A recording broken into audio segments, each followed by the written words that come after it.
Hello everyone, নতুন এটা video লৈ আপোনালোকক স্বাগতম জনাইছো। আজি আমি এতিয়া চাৰিয়ালিলে গৈ আছো নতুন এটা বস্তু কিনিবলৈ আৰু দীপ মই তিনটা আহি আছো আৰু সঞ্জু গল মাহিয়েকৰ ঘৰলে আজি তাৰ পৰীক্ষা শেষ আৰু এতিয়া আবেলি 5টা 4:30 মান বাজিছে। এতিয়া আমি গৈ আছো বস্তু এটা নতুন বস্তু আনিবলৈ কিনো বস্তু আনিবলৈ গৈ আছো আপোনালোকক জনাম আৰু আপোনালোকক দেখাম। এখন আমাৰ সুনো গাড়ীখন লৈ গৈছো। জেগা মোৰ কাৰণে বহুত প্ৰিয়, দুইফালে বাগান, ইমান ভাল লাগে নহয় আৰু আকাশখন আজি একদম পুৰা ফৰকাল। বলক এতিয়া গৈ থাকো। আমাৰ দ্বীপ আৰু ইফালে আমি আহি এতিয়া বাগমাৰী আৰডি মটৰছত পালোহি। তাত আজি গাড়ী এখন ল'ব আমাৰ দ্বীপে। আগৰ গাড়ীখন লোৱা 7 বছৰমান হ'ল, কিন্তু এতিয়া নতুন এখন ল'ব। আকৌ পুৰণা অকণমান হ'লে আকৌ বেমাৰ ওলাই থাকে যে, তাকে নতুন এখনেই ল'ব।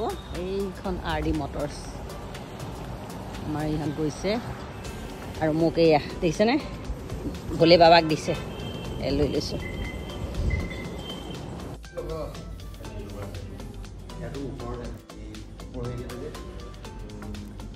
আগৰো চুইফ্টে আছিলে, এতিয়াও চুইফ্টেই লৈছে। কি এইটো নিউ মডেল ন? চুইফ্টৰ এইটো নিউ মডেল। আমাৰ গাড়ীখন লোৱা হৈ গ'ল পুৰা। মাৰুতি চুইফ্ট এইখন। এয়া ভোলে বাবা গণপতি নতুন গাড়ী।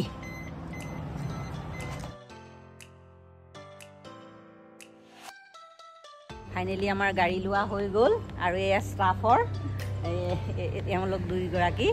ভাল লাগিলে কথা বতৰা পাতি। আমাৰ ঘৰলৈ গৈছে বাৰু এখেত, তেওঁহে যোৱা নাই, ইয়াৰে ষ্টাফ হয়। এতিয়া আমি নতুন গাড়ী লৈ ঘৰলৈ গৈ থাকোঁ আৰু। দোকানত সোমাই মিঠাই লৈ ল'লোঁ। এতিয়া চুনুহঁতৰ ঘৰত সোমাই পেলাই ঘৰলৈ যাম। যোৱা পেষ্ট্ৰি লৈ খোৱা না, আমাৰ শিৱাংশে পেষ্ট্ৰি খাইছে। মজা, বহিলোঁ আৰু বহি পেলাই খোৱা। এতিয়া চুনুৰ ৰুমত সোমালোঁ আৰু সুস্মিতাই চাহ কাপ দিছে, খাই লওঁ। ইফালে টিভি লাগি আছে কাৰণে ভইচ অভাৰ কৰিবলগীয়া হৈছে আৰু বিৰাট গপগপীয়া গৰম মাৰিছে। এতিয়া গৈ থাকোঁ।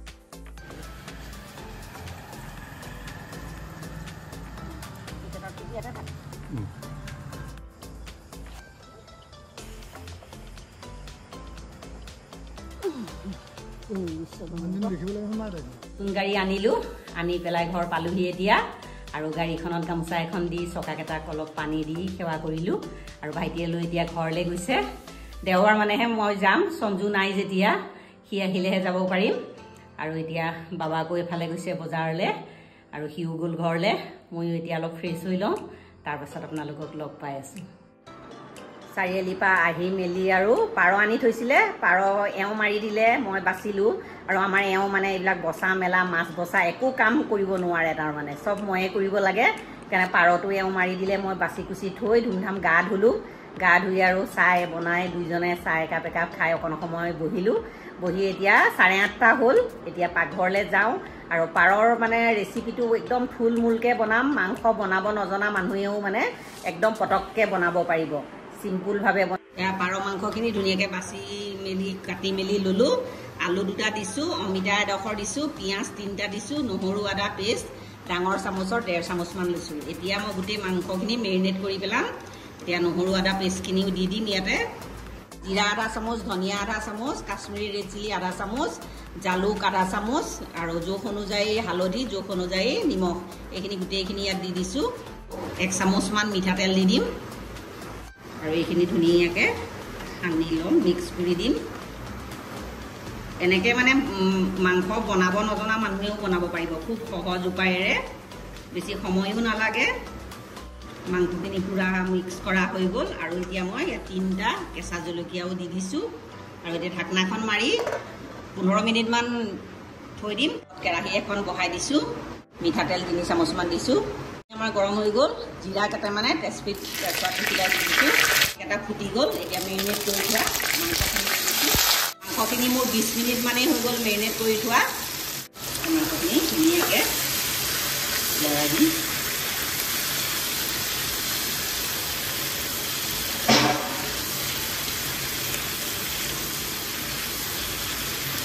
চেনি অকণমান দিছোঁ, এইটো অপশ্যনেল, যদি চেনি নোখোৱা সকলে নিদিলেও ভুল। এতিয়া ঢাকনাখন মাৰি দিওঁ এইটো 15 মিনিটমান মই ভাজি ল'ম আৰু ঘনে ঘনে লৰাই থাকিম এইখিনি মাংসখিনিয়ে পুৰা তেল এৰি দিছে একেবাৰে আৰু পাৰটো বিৰাট চৰ্বি আছিলে পাৰটো মই ইয়া 10 মিনিটমান ঘনে ঘনে লৰাই আছো আৰু ফ্লেমটো মিডিয়াম কৰি দিছো আৰু 5-6 মিনিটমান ভাজি লওঁ এতিয়া আকৌ ঢাকনাখন লগাই দিওঁ মাংসখিনি মোৰ ভাজি থকা প্ৰায় 20 মিনিট মানেই হ'ল একদম মিডিয়াম ফ্লেমত ভাজি আছো মাংসখিনি ধুনীয়াকৈ ৰঙচুৱা হৈছে পুৰা তেল এৰি দিছে এতিয়া মই ইয়াত গৰম পানী দি দিম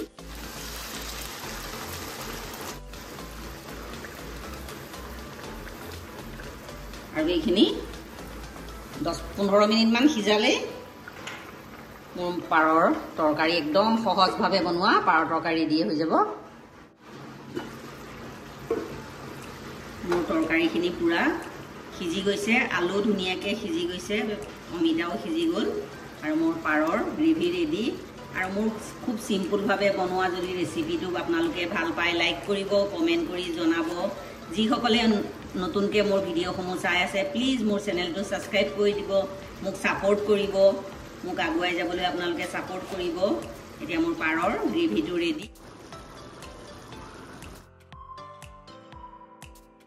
আমাৰ একদম ভাত হৈ গ'ল পুৰা পুৰা বাহিৰত দপালকিটা বৰষুণ আৰু পাৰৰ তৰকাৰী আৰু ইফালে গাছ টেঙা পিটিকা এতিয়া বৰষুণৰ বতৰত পাৰ মাংসৰে ভাত খাওঁ